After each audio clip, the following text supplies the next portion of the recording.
Mbledhja 4 të kuvendit të ftuar nga kryesuesi profesor Dr. Simir Krasniqi si dhe zëvendës kryesuesja Sibel Kazazi, e ku morën pjesë 34 kuvendar, e ku ishte edhe nën kryetari Pegjatë Bytyqi, si dhe nën kryetari për komunitete Furkan Bytyq, drejtor të ekzekutivit. Kryesuesi Krasniqi në shenjtërimi për ish komandantin e UÇK Selim Krasniqi dhe veprimtarin dhe zyrtarit të komunës Bashkim Krasniqi, kurse u konfirmua edhe monitorimi i demosit për kuvendarët. Kryesuesi fillimisht paraqiti rendin e ditës me plotësimin e 3 pikave të rendit, si dhe pika shtesë, ku kjo mbledhje duhet miratohet me 12 pika të rendit të ditës, ku votua me shumicë votash. Pika e pyetjeve të kuvendarëve dhe ngritjes së çështjeve të ndryshme. Qemal Krasniqi paraqiti disa kërkesa nga tereni.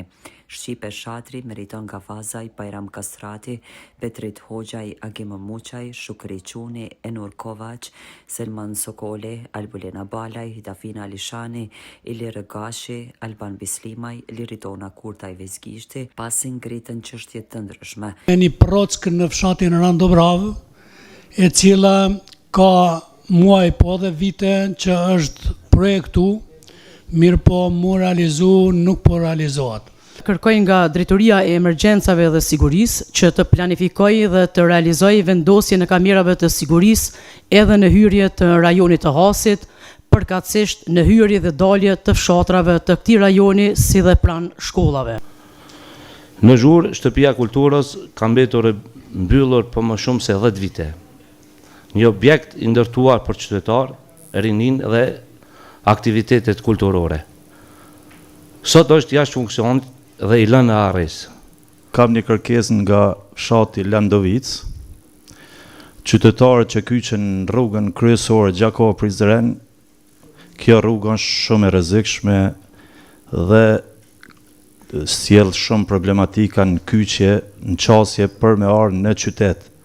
Mundësisht të bëhet kyqja në atë rrugë me një nënkalim, sigurisht që keni rastisë edhe ju më kyç në atë rrugë dhe e shihni se është rrugë shumë e rrezikshme. Ka komuna e Prizrenit ose drejtoria e mirëqenies sociale ndonjë informat apo edhe organe tjera të policisë se ku rrin këto gjatë ditës, sepse këto janë vetëm gjatë kohës së mbrëmjes dalin dhe kryesisht janë nga galeria dhe deri tek Premium Parki, janë në mënyrë të organizuar, grupe do thotë mënyrë të organizuar dhe shqetësimi i qytetarëve se ku rrin këta gjatë ditës.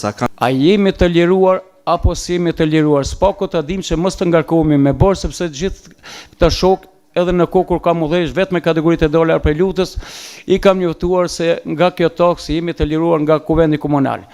Drejtor, ngjesja dhe moskryerja punimeve në infrastrukturë në fshatin Ashec, punimet kanë filluar diku mbi 3 vite dhe nuk janë kryer ende.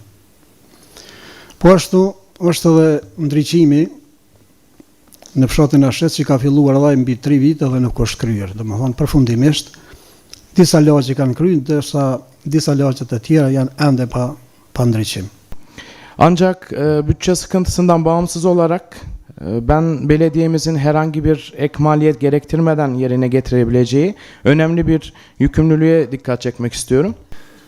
Kryetari i komunës ka premtuar që shtatorit vitit 2024 që kjo shtëpi do të përorohet, mirë po ende nuk ka ndodhur një gjë e tillë. Në 2023 është rekrutuar stafi, domthonë ka 3 vite që ky objekt ka staf, mirë po nuk e ushtron funksionin. Domthonë janë një po 13 punësuar të cilët marrin pagë. Pyetja ime është ku punojnë këta persona edhe pse nuk po funksionalizohet shtëpia për të moshuar në lagjen Dardania. Fjala për memorialin e dëshmorëve të ushtrisë çlirimtare të Kosovës në Arban. E di se është në agjendën e kryetarit Totaj për ta renovuar atë, por ajo që intereson secilit qytetar aty, edhe mua, besoj edhe juve, e sidomos familjeve të atyre dëshmorëve aty, është kur do të fillojnë punimet aty, kur do të filloj renovimi i memorialit të dëshmorëve në Arban. Çështja e parkingut pas kuvendit komunal Mendoj që duhet të trajtohet nga drejtoritë përkatëse, sepse ka shumë vetura që janë jo funksionale dhe bllokojnë diku 10-15 vet parkingje pa nevojë. Aty ka dhe veturë të komunës, e cila ka muaj të tërë që qëndron aty pa lëvizur dhe kjo shkakton pakënaqësi edhe për banorët. Ju bëj thirrje që të merreni me këtë çështje dhe të lirohen këto hapësira. Bëhet së shpejti dislokimi e ekoregionit, sepse e dini që tash fillon sezoni veror i nxehti dhe kutërbimi erës përshkakton shumë shqetësim të banorët. A ka ndonjë zgjidhje e shpejtë që mund të ndodhë, që mund të presim së paku largimi i kamionëve për bartjen e mbeturinave dikun tjetër në ndonjë hapësirë tjetër? Mendoj që në qytet është gjendja e mirë dhe respekt për gjithë punëtorët e ekoregionit që bëjnë një punë shumë të mirë në teren. Mirë po, mendoj që në shumë lagje dhe në fshatra fare nuk ka pastërti sa i përket hedhjes mbeturinave në rrugë. Domethënë, gjithandej shohim kanaqe, shohim naylona rrugës dhe nuk ka ndonjë punëtor që shoh ndonjëherë që del dhe i hek ata mbeturina përgjatë rrugës. Projekt për renovimin e shkollës, a mund të dim se kur do të fillon renovimi dhe çka do të renovohet në atë shkollë? Në vitin 2025 kam qenë në projekt, kryesuesi ka qenë drejtor dhe kam qenë projekt në vizita sistematike.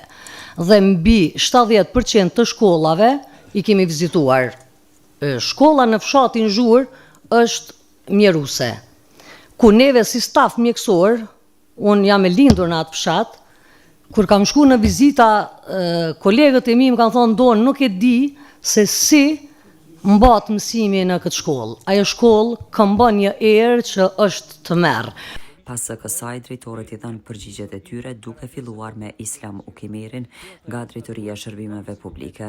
Pastaj e drejtori i administratës SPGA të Bityqi, drejtoresha arsimit Luljeta Veselaj Kutaj, Seat Arifi, drejtori i emergjencave, Samra Ilasi, drejtoresha inspektorateve, Levent të Boshë, drejtori i financave, i u përgjigjen pyetjeve të parashtruara. Kontrata është nënshkruar në rëndëbraft për implementimin e asaj procedure, po për shkak që përmbaruesi i ka marrë dhe gjithë buxheti që ka qenë para parë për këtë vit për atë prosk, nuk kemi dhe jemi të këshyrë të shikojmë mundësinë se çka do të mund me bën që spako të intervenojmë çka është më e rëndësishme në atë prosk. Baram Kastrati është bërë pyetje lidhe me kyçin e rrugës Landovic dhe është kërkuar një nënkalim. Ne do të qesim ekspertë tonë që kemi në Drejtorinë e Shërbimeve Publike, ta shohim çfarë mundësie kemi dhe nëse do të ketë mundësi e di atë rrugë kemi kaluar disa herë dhe disa herë kemi diskutuar për atë çështjen e asaj rrugës në nënkalimit dhe çdo mundësi që kemi do të intervenojmë çfarë hapësira do të ketë për nënkalim apo mbi kalim, po besoj ta shohim edhe pak gjendja faktike si dhe mundësinë. Po besoj që javën tjetër mas festës zyrtarët e Drejtorisë Shërbimeve Publike dalin në të konstatojnë gjendën atje në atë rrugë. Vit ka kalu kjo projekt e Drejtoria e Administratës tek ne. Ne kemi bërë gjitha përgatitjet për tenderimin e këtij projekti dhe pas tenderimit do të vazhdojmë. Gjithashtu edhe për zonjën Balaj vlen kjo përgjigje që pas tenderimit, pasi që ndonjë operator të lidhim kontratën, do dalim në vendin e ngjarjes edhe do të shqojmë çka kemi mundësi me rregullu. E di që komplekset memoriale nuk janë gjendje të mirë, personalisht i kam pa, janë gjendje të mirë ushme edhe duhet rregullohen. E di që është mos e nevojshme të rregullohen këto komplekse memoriale. Shkolla në fshatin Zhur është në renovim të tërësishëm dhe nga Drejtoria e Arsimit edhe nga Banka Evropiane, që është në kuadër të komunës një projekt për eficiencë, dhe një pjesë do të jetë nga Drejtoria e Arsimit, veç se kanë fillu disa finesa, mirë po gjatë procesin mësimor nuk mund të vazhdohet me renovimet të tërësishme, do të shkohet pjesë dhe projekti është 2 vjeçar, do thotë besoj që mbrana 2 vjetë gjithçka do të jetë e finalizuar sikur të ishte shkollë e re. E di që gjendja që nga fillimi ka qenë edhe më keq, ndër shkollat e para që unë e kam vizituar ka qenë shkolla e Zhurit dhe me të vërtet ajo ditë ka qenë shumë e keqe për mua në momentin kur kam hyrë në shkollë. Përveç gjendjes së tmerrshme, do thotë objekti shumë të vjetër, përkundër faktit që Zhuri ka pas edhe drejtor të arsimit me vite dhe nuk e ka dhënë asnjë kontribut, do thotë ka qenë edhe gjendja e papastërtisë nivelin më të lartë. Sot duke ju falenderu të gjithve që punojnë aty, prej drejtoreshës, mësimdhansve, punëtorëve teknik, po mas shumëti komunitetit e prindërve, cilët e kanë dhënë një mbështetje të jashtëzakonshme dhe model edhe për shkollat e tjera për mbështetjen që i kanë dhënë, edhe për sponsorizimet që i kanë bë, është në gjendje më të mirë dhe është funksionale. Imamo problema oko nedostatka vatrogasaca. Trenutno da bi otvorili vatrogasnu jedinicu po zakonima Republike Kosova treba 1500 stanovnika za jednog vatrogasca, a nama je sad trenutno u opština Prizren imamo 44 vatrogasca samo. Tražimo još nismo našli trenutno još rješenje kako da otvorimo novi kodove za nove vatrogasce. Zahvaljujem se na pitanjima i tako naši inspektori su svaki dan na teren od 10 do 3. Jedan dan ću i ja s njima da izađem i da vidim sve ove pitanja, dobit ćete preko e-maila. Dhe ankesa që e kam bo, kështu që besoj që gjatë javës rregullojmë ato. Pyetja e Selman Sokolit, sa e kuptova, për 2024 jetë fol auditori i jashtëm që e ka rekomandu neve, apo. E tash jemi 2026. Kështu që pini janar 2026, asni tender nuk u hap derin sa s'ka pas drejtoria mjetesh. Lulzim Sulejmani raportoi lidhur me miratin propozim vendimin për bartjen e mjeteve të tejkaluara dhe të pashpenzuara nga të hyrat vetanake të vitit 2025 në vitin 2026. Lidhur me ndarjen e këtyre mjeteve, kuvendari Shukri Quni pyeti për mjetet se kush ka prioritet t'i marr ato. Dafina Lishani pyeti pse nuk ka mjete për shëndetësi. Kuvendari Islama edhe Hoxhaj ngritën problemin e mjeteve pse nuk ndahen ku janë nevojat.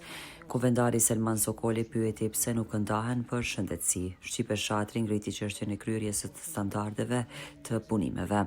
Aziz Hodaj tashmë e di më rasti për mbaruesve është fakt, por kujdesi duhet të shtohet në ndarje.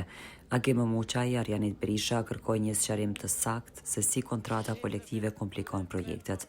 Pas kësaj Ilir Gashi tha se kemi të rrequr vërejtjen për mos përputhje, ku tha se kemi ndryshime të shumta. Dhe pastaj Lulzim Sulejmani dha sqarime shtesë. Pas së diskutimeve kuventarët e votuan këtë bartje.